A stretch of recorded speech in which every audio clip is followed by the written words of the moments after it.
और इस बीच बड़ी खबर आ रही है बिहार में वोटर लिस्ट विशेष पुनरीक्षण को लेकर। राजनीति तो घमासान अभी मचाए हुए है ही, लेकिन इस बीच सुप्रीम कोर्ट में जो सुनवाई चल रही थी, सुप्रीम कोर्ट की बड़ी टिप्पणी इस पूरे मामले पर सामने आई है, वो भी आपको बताएंगे। दरअसल 9 जुलाई को विपक्षी पार्टियों ने इसे लेकर जो पटना में जोरदार प्रदर्शन किया और कोर्ट में ये पूरा मामला, इस पर सुनवाई के दौरान जो कोर्ट ने टिप्पणी की है वो क्या है, दरअसल आपको बता दें सुप्रीम कोर्ट की टिप्पणी ये है कि नागरिकता जांच से चुनाव लंबा हो जाएगा। सुप्रीम कोर्ट ने कहा कि अगर नागरिकता की जांच हो तो वक्त रहते हो, अन्यथा इस पूरे मामले में हर वोटर की नागरिकता की जांच करना संभव नहीं है और इससे पूरी जो चुनावी प्रक्रिया है वो धीमी हो सकती है। सुप्रीम कोर्ट ने बहुत ही सख्त लहजे में सुप्रीम कोर्ट में एसआईआर पर सुनवाई के दौरान ये टिप्पणी कोर्ट के द्वारा की गई। इससे पहले 10 जुलाई को सुनवाई के दौरान चुनाव आयोग ने इस पूरे मामले पर जो पक्ष रखे थे उनके वकील के द्वारा कोर्ट में यह कहा गया कि अभी तक सभी याचिकाओं की कॉपीज नहीं मिली हैं, इसलिए पक्ष स्पष्ट रूप से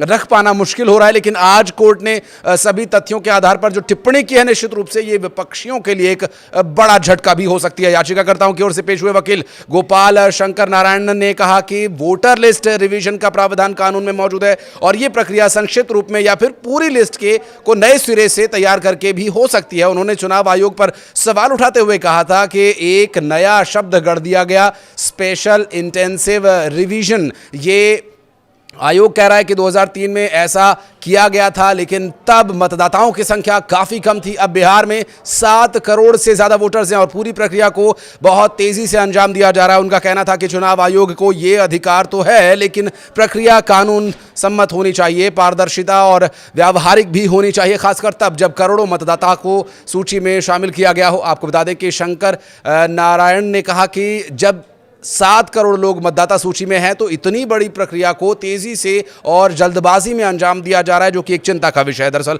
याचिकाकर्ताओं के वकील ने सुप्रीम कोर्ट में यह भी सवाल उठाया कि चुनाव आयोग की ओर से वोटर लिस्ट में नाम शामिल करने के लिए 11 दस्तावेज स्वीकार किए जा रहे हैं, लेकिन आधार कार्ड और वोटर ID कार्ड जैसे अहम पहचान पत्रों को मान्यता ही नहीं दी जा रही। उन्होंने कहा कि जब देश भर में पहचान के लिए सबसे विश्वसनीय दस्तावेज के तौर पर आधार और वोटर ID कार्ड को माना जाता है, तो उन्हें इस प्रक्रिया से बाहर रखना तर्क नहीं है। इससे पूरा सिस्टम मनमाना और भेदभावपूर्ण नजर आता है। सुप्रीम कोर्ट में सुनवाई के दौरान वरिष्ठ वकील कपिल सिब्बल ने यह भी सवाल पूछे। उन्होंने कहा कि चुनाव आयोग के पास इसमें कोई शक्ति है या नहीं, वे कौन होते हैं ये कहने के लिए कि हम नागरिक हैं या नहीं। उन्होंने कहा कि ये वे लोग हैं नागरिक के रूप में पंजीकृत नहीं है और कुछ ऐसे भी लोग हैं जो पंजीकृत हैं और जिन्हें केवल धारा 3 के तहत ही हटाया जा सकता है, इसलिए यह पूरी प्रक्रिया चौंकाने वाली है। कपिल सिब्बल ने कहा कि वे कहते हैं कि अगर आप फॉर्म नहीं भरते हैं तो आप वोट नहीं दे सकते, इसकी अनुमति कैसे दी जा सकती है? जिम्मेदारी उन पर है, मुझ पर नहीं। उनके पास यह कहने के लिए सबूत होने चाहिए कि मैं नागरिक नहीं हूं। सिब्बल के सवालों पर सुप्रीम कोर्ट ने कहा कि क्या यह देखना उनका अधिकार नहीं कि योग्य वोट दें और अयोग्य वोट न दें? न्यायमूर्ति धुलिया के द्वारा यह कहा गया कि वो आप कह रहे हैं कि बड़ी संख्या में मतदाता अधिकार से वंचित हो जाएंगे। सुप्रीम कोर्ट में एक और वरिष्ठ वकील अभिषेक मनु सिंघवी ने भी अपनी बात रखी और कहा कि यह नागरिकता का मामला है। उन्होंने एक मतदाता के मताधिकार से वंचित होने के लोकतंत्र और बुनियादी ढांचे पर इसे आघात बताया और उन्होंने कहा कि इसलिए हम कह रहे हैं कि अब तक हुए सभी 10 चुनाव गलत चुनावी आंकड़ों पर आधारित थे। सुप्रीम कोर्ट ने आधार कार्ड को पहचान पत्र के रूप में मान्यता न देने को लेकर चुनाव आयोग के फैसले पर सवाल उठाया और आयोग के वकील के जवाब में क्या कुछ आया वो भी आपको बता दें। दरअसल वकील ने जवाब देते हुए कहा कि सिर्फ आधार कार्ड से नागरिकता साबित नहीं होती और यहां अगर इस पर कोर्ट ने कहा कि अगर वोटर लिस्ट में किसी शख्स का नाम सिर्फ देश की नागरिकता साबित होने के आधार पर शामिल करेंगे या फिर ये बड़ी कसौटी होगी, तो ये गृह मंत्रालय का काम है, आप उसमें मत जाइए, उनकी